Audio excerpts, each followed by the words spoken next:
ज्ञानाटेकमध्ये आपले सर्वांचे सहर्ष स्वागत. आज आपण ऐकणार आहोत आयुष्य एक सारी पाट. लेखन व वाचक स्वर सौ ज्ञानेश्वरी शिंदे नरवडे. जीवन म्हणजे एक सुंदर सारीपाट. प्रत्येकाने खेळलेला, प्रत्येकाने अनुभवलेला आणि प्रत्येकाच्या अंगभूत क्षमतांनी भरलेला. या सारीपाटावरचे साप, शिड्या, टोकाची वाटचाल आणि अनिश्चितता या सर्व गोष्टींचा खेळ मनाला रोमांचक वाटतो.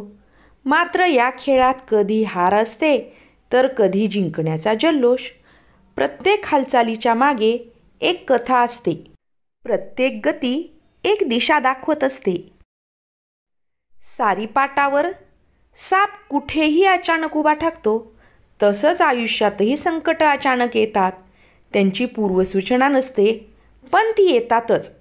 हा साप कधीही छोटा नसतो. त्यात तुम्हाला कधी थेट खाली खेचण्याची तर कधी फार दूरवर नेऊन टाकण्याची ताकद असते. कधी एखादं नातं तुटतं, कधी आरोग्य डळमळतं, कधी करिअरच्या वाटा खुंटतात. संकटांना टाळता येत नाही, पण त्यावर मात करण्याची तयारी मात्र हवीच. या सारीपाटात शिडी म्हणजे मिळालेली संधी. छोट्या छोट्या गोष्टीमध्येही संधी दडलेल्या असतात. त्या दिसण्यासाठी आपल्याला सजग राहावं लागतं. ही शिडी कधी मेहनतीने सापडते, कधी कुण्या चांगल्या व्यक्तीच्या सहवासाने मिळते, तर कधी त्यांच्या मदतीनेही. आपण कधी चुकतो, कधी सरसकट पुढे जातो. हे सगळं या शिड्यांच्या साह्याने शक्य होत राहतं. सारीपाटाच्या फास्याला अनिश्चिततेचं प्रतीक म्हणावं लागेल. कोणताही फासा टाकताना पुढे काय येणार याचं उत्तर कोणाकडंही नसतं. हा फासा कधी छोटा संख्येचा असतो तर कधी मोठा. कधी तुम्हाला तुमच्या आवडीच्या स्थानी नेतो तर कधी परत सुरुवातीच्या टोकावर आणून उभं करतो. आयुष्यही असंच आहे, नाही का? आज आपण उंच शिखरावर असतो, उद्या कदाचित जमिनीवर, पण प्रत्येक फास्यातून आपण काही ना काही नेहमी शिकत राहत असतो. सारीपाट हा एकट्याने खेळायचा खेळ नाही, तर इथे कायमच नेहमीच काही साथीदार असतात. आयुष्याच्या या खेळात कुटुंब, मित्र, सहकारी असे अनेक जण आपल्याबरोबर असतात. कधी त्यांची मदत मिळते, कधी तेच आपल्याशी स्पर्धा करतात.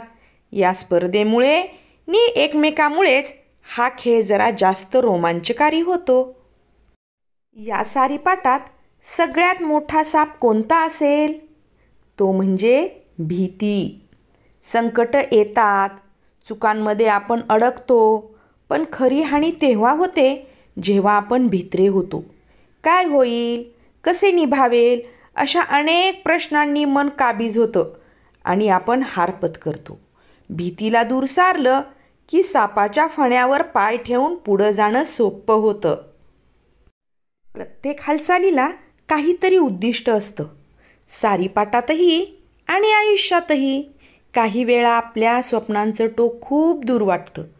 कधी वाटतं आपण हे करू शकतो का? पण लढायचं, थांबायचं नाही. फासे टाकत राहायचे, मार्ग काढायचे. एखादी शिडी आपल्याला झपाट्याने पुढे नेईल आणि शेवटी आपण त्या 100व्या चौरसावर पोहोचू. तेव्हा तेच असेल आपल्या विजयाचं ठिकाण. जीवनाचं सारं काही या साध्या खेळात दडलंय. साप तुम्हाला तोडायला येतील, पण त्यावेळी स्वतःच्या मनाला सावरण्याची कला हवी. शिड्या मिळतील, त्या ओळखायच्या आणि त्या संधीचं सोनं करायचं. फासे कधी अनुकूल येतील तर कधी प्रतिकूल, पण प्रत्येक फासा टाकणं हीच मजा आहे, नाही का? आयुष्याचा सारीपाट हेच आपल्याला शिकवतो. हार नाही तर प्रयत्न करा.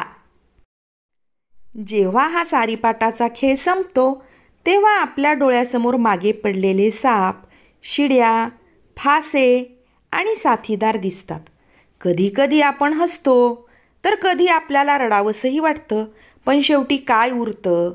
आठवणी. या साऱ्या आठवणी आपल्याला पुन्हा जीवनाचा खेळ खेळायला शिकवतात.